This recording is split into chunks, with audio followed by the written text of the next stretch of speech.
وای د یهودیانو یو عالم د رسول الله مبارک نه تپوس وکړو چې رسول الله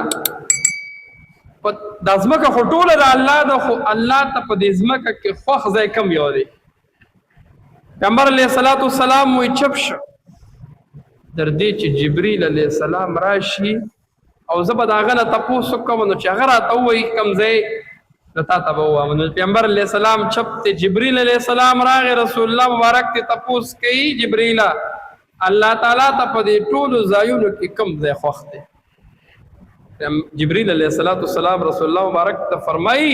وایي څنګه چې سوال کوونکي ته پته نشته او چې د چا نه سوال شوی دی هغه ته هم پته نشته،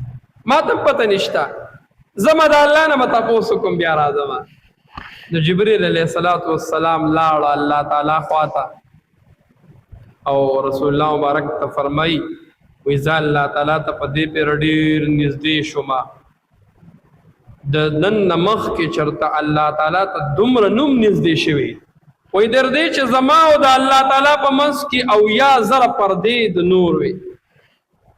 او ما دې تپوس وکړو چې الله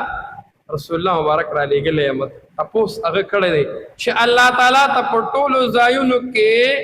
خوښ ځایونه کم دي؟ نو الله تعالی ماله جواب راکوي، ما ته وایي چې خیر البقاع مساجدها،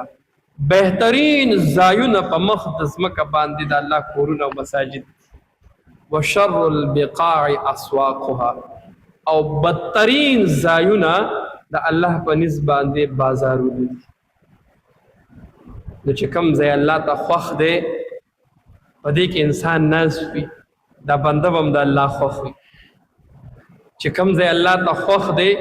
او په دې کې یو سړی راشي او کینی نو چې یو سړی د چا خوښ وي یو کور د چا خوښ وي هغې ته چې څوک راځي هغې هم خوښ وي.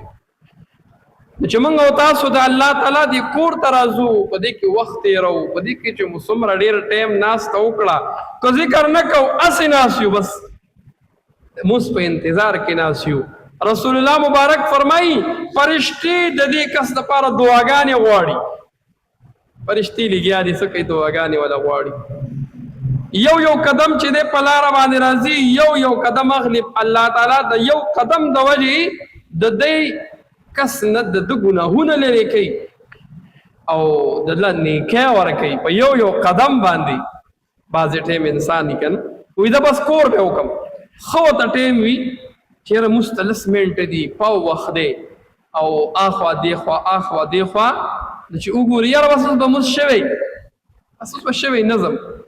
الان کې په دې راتلو کې څومره اجر او ثواب دی انسان ته پته نه لګي که نه.